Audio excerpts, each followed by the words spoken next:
They'll pick some right-wing radio host or podcaster they hate, who they call a conspiracy theorist or a nut job.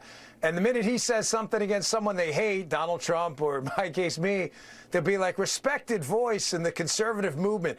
They do this all the time. You're going to see this with Joe Kent and the...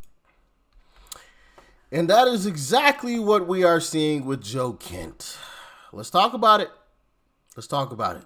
Following additional breaking news this morning, we just learned, get this, the director of the National Counterterrorism Center, Joe Kent, has just announced he's resigning. CNN national security reporter Zachary Cohn is joining us right now. Zachary, what more can you tell us about this dramatic development? Yeah, Wolf, this appears to be a significant resignation at the senior-most levels of the Trump intelligence community. This is Joe Kent. He was the director of the National Counterterrorism Center. He appearing to post on X a resignation letter that he submitted citing misgivings over the Trump administration's decision to launch its war with Iran. Now, Kent in this letter writes in part, quote, as a veteran who deployed to combat 11 times and as a Gold Star husband who lost my beloved wife Shannon in a war manufactured by Israel, I cannot support sending the next generation off to fight and die in a war that serves no benefit to the American people, nor justifies the cost of American lives. Now, Kent, in his apparent post on X, does also seem to suggest that there was no imminent threat, that it has been used and cited by the Trump administration as justification for launching this war against Iran. He says that essentially, the administration manufactured this idea of an imminent threat, and that is part of the reason why he is deciding to resign from his post today. So you heard that there. Let's talk about it. I'm going to have like two videos today that are going to be really, really similar because, of course, we have to address the elephant in the room. All right? We're not going to duck it. We're not going to dodge it. We're going to face it head on and talk about it. And in this first video, obviously, we have Joe Kent, the head of counterterrorism, who wrote, I cannot in good conscience support the ongoing war in Iran. Iran posed no imminent threat to our nation. And it's clear that we started this war due to pressure from Israel and its powerful American lobby. So I read that because I found that quite interesting, because I started digging into Joe Kent, as I'm sure a lot of folks did as well. And I found some interesting things. A couple of, one being, there's a whole lot of flip-flopping, but then also, how would he know that they posed no threat when he wasn't involved in the meetings? Check it out. Allegation that his decision was based on the influence of others, even foreign countries, is both insulting and laughable. Now, our own Aisha Hasni reporting that on background to a senior administration official says that Joe Kent was cut out of POTUS intelligence briefings months ago due to allegations of suspected leaks, and that he has not been a part of any Iran planning discussions or briefings at all, which sort of posed the disconnect addressed earlier this morning by the administration, saying that he wasn't privy to the classified information that indeed underscores and proves provides the evidence that Iran was nuclear empowered or about to be. And final quick point that I've referenced Joe Kent's testimony on the Hill many times in 2025 of the 18,000 known terrorists that came through the southern border under the Biden administration's watch in the prior 4 years. We are still dealing with. So how would he know if they were posing a threat or not if he wasn't even being briefed on the classified information because they thought he was a leak? How would he know? And if he didn't genuinely know, why would he come out and make a statement like that?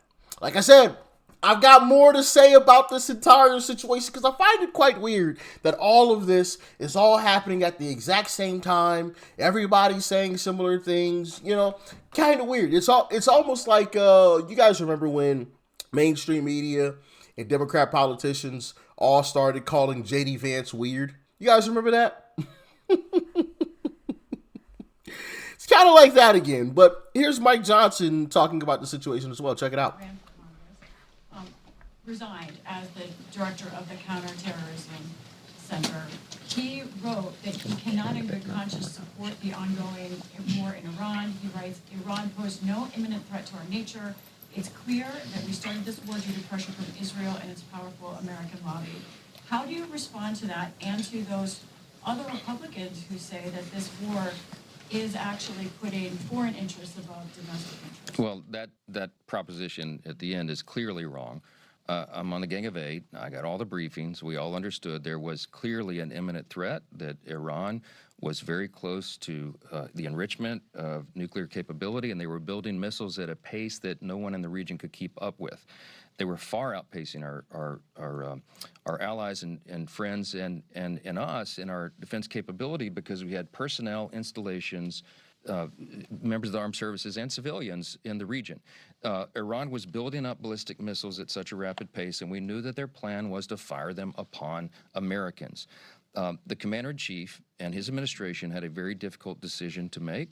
I don't know where Joe Kent is getting his information, but he wasn't in those briefings, clearly, because the Secretary of State, the Secretary of War, and everyone, the Joint Chiefs of Staff, General Kane, they had exquisite intelligence, and we understood that this was a serious moment for us. Had the president waited, I am personally convinced that we would have mass casualties of Americans, service members and others, and our installations would have been dramatically damaged. And so we had to, the president felt that he had to strike first to prevent those mass casualties. So even Mike Johnson kind of confirming the exact same thing. He wasn't in the meetings. So how could he come out and make a statement that Iran posed no threat if he wasn't getting the information? Interesting. You know, it's almost as if he might have been angry that he was pushed out of those meetings. Maybe like somebody else that was denied. We'll talk about that in a later video. Stick around, guys. Stick around.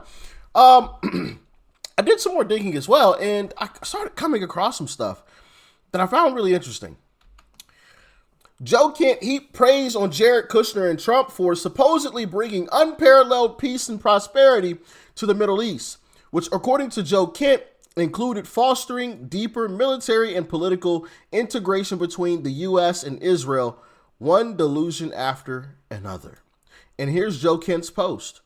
Kushner and Trump brought more peace and prosperity to the Middle East than any previous POTUS or U.S. diplomat.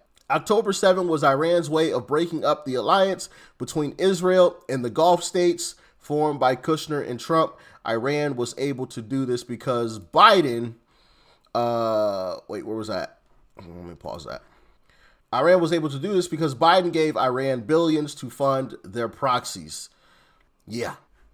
Next up, Joe Kent blamed October 7th attack on Biden's insufficiently hostile policy towards Iran, attacked his dim opponent for failing to punish anti-Semitism, and pledged that if elected, he would make sure to generously arm Israel. Now he blames Israel for corrupting U.S. foreign policy.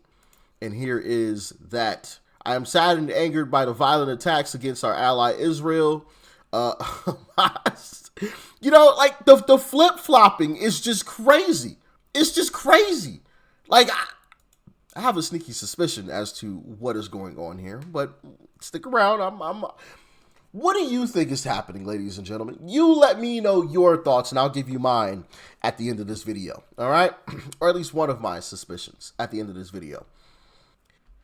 Joe Kent was registered as a Democrat until 2021. Kent was affiliated with the Libertarian Party from 2012 to 2019, then switched to the Democratic Party in 2019. He remained a Democrat through 2020. Including voting for Bernie Sanders in the Democratic primary that year. He switched to Republican in 2021. He began running for Congress in Washington's 3rd District as a Republican. Starting around that time, Joe Kent is an opportunist. I could possibly appreciate his opinion and respectfully disagree with it if he had integrity and the ability to stay consistent. But it appears that Kent is nothing more than a White Sox. So yeah, apparently this guy has been flip-flopping around from party to party, just looking for a way in. I'm just showing y'all what I found, okay? I'm just showing y'all what I found after just doing some digging, okay? Because this stuff is just crazy, absolutely crazy. From Eric Doherty, in a jab at resigned NCTC director Joe Kent, President Trump post when Kent told Trump to act against Iran. We should not sit and wait for the next attack. Wipe Iran's ballistic capability out. And here's his post. We should not sit and wait for the next attack. Wipe Iran's ballistic capability out and get our troops out of Iraq. They are only targets now. You see the flip-flopping, man? That's going on here. This stuff is just absolutely crazy. Absolutely crazy. I don't know, guys. I don't know. What are y'all thinking? What are y'all thinking? Let me know. I also want to play this clip from the next governor of the great state of Florida, Byron Donalds, because he says something interesting here that I really agree with as well. And I personally think anybody that is genuinely a Republican, that is genuinely an America First Republican, they wouldn't do something like this. Check it out. What is your response to what he said? Number one, I think that it was really inappropriate for him to write a letter like that on his way out the door. By the way, he's talking about Joe Kent. He's getting asked about Joe Kent and the letter that he penned, which you guys heard part of that letter as well. So just to give you a little insight on what's going on here. What is your response to what he said? Number one, I think that it was really inappropriate for him to write a letter like that on his way out the door.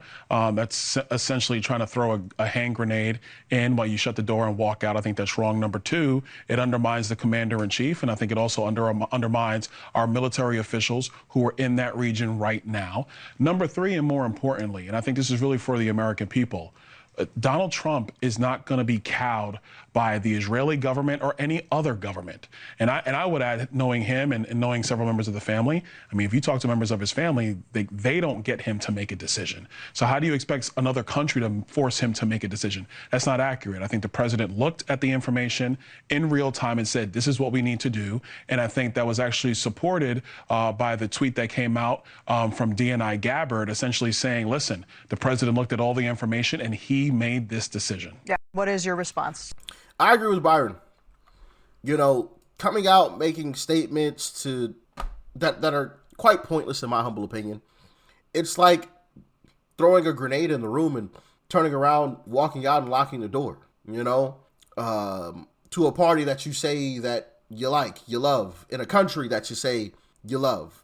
I think it's a little crazy. You guys, once again, can let me know how you feel about that in the comments. But yeah. Also, another thing that he mentioned there is that Trump is Trump, right? He makes decisions on his own. He is not going to be following anybody. He might take some suggestions, right? That's fine. There's a lot of stuff going on. Nobody is saying that Trump has never heard an idea or gotten a suggestion and gone with it.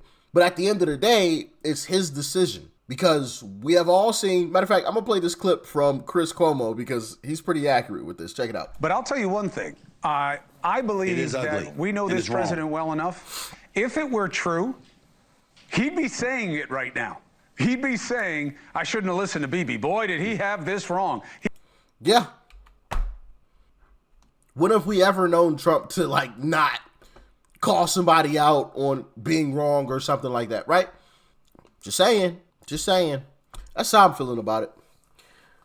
I personally think what happened in this situation is there was a disagreement on whether or not he was the leak, if he was the mole in, divvying out information.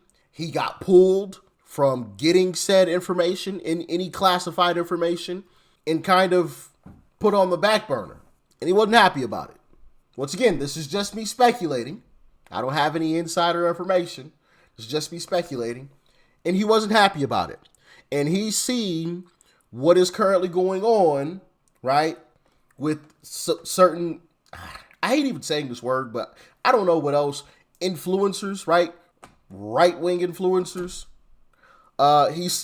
He saw what was going on with them, and, some of them trying to, turning their backs on Trump, and he hopped on the train. Oh, you want to take me out of these briefings? You want to ban me from getting this classified information? I deserve to be in those rooms. I deserve to be getting this information. You know what? F you. I'm going to burn this whole thing down. That's my assumption, but I don't know. As always, y'all can let me know how you feel or what you think is going on in the comment section below. Stay safe out there. Peace and love. I'm out.